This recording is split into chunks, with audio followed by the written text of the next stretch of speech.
अहिल्यानगर जिल्ह्यामध्ये सुद्धा उन्हाचा कडाका दिवसेंदिवस वाढतोय। तापमानानं थेट 40°चा टप्पा गाठलाय। वाढत्या उष्णतेमुळे दुपारच्या सुमारास रस्ते अक्षरशः ओस पडल्याचं चित्र बघायला मिळतंय। सकाळपासूनच उन्हाची तीव्रता जाणवतेय, दुपारी ती अधिकच वाढतेय। अत्यावश्यक कामांशिवाय नागरिक घराबाहेर पडणं सुद्धा टाळतायत। त्यामुळे बाजारपेठा, चौक, मुख्य रस्त्यांवर सुद्धा शांतता दिसतेय। उष्णतेमुळे नागरिकांच्या आरोग्यावर सुद्धा परिणाम होण्याची शक्यता व्यक्त केली जाते। डॉक्टरांनी सुद्धा भरपूर पाणी पिण्याचा आणि उन्हात बाहेर पडताना काळजी घेण्याचा सल्ला दिलेला आहे।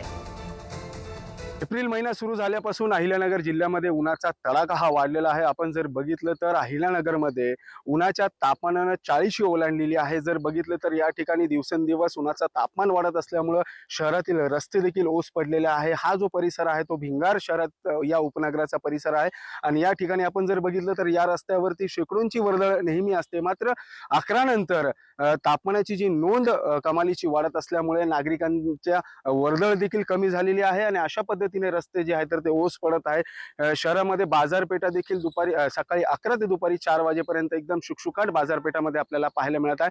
खरं तर काल रविवारी अहिल्यानगरमध्ये 42 सेल्सिअस तापमानाची नोंद झालेली आहे। आज जर आपण बघितलं तर याच तापमानानं 40 जी आहे ती ओलांडलेली आहे आणि त्यामुळं सकाळी 11 ते दुपारी 4 वाजेपर्यंत अहिल्यानगरमध्ये सर्व रस्ते ओस पडलेले आहे।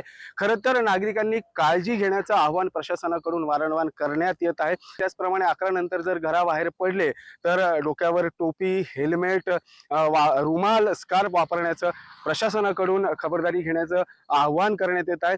खरं तर सकाळच्या सत्रामध्ये जरी 38-39 सेल्सिअस तापमानाची नोंद असली तरी दुपारच्या सत्रामध्ये मात्र अहिल्यानगरमध्ये जे तापमानाची नोंद आहे ती 40 ओलांडत आहे आणि त्यामुळे नागरिकांनी सतर्क राहण्याचं आवाहन प्रशासनाकडून करण्यात येत आहे। उमेर सय्यद, पुढारी न्यूज, अहिल्यानगर।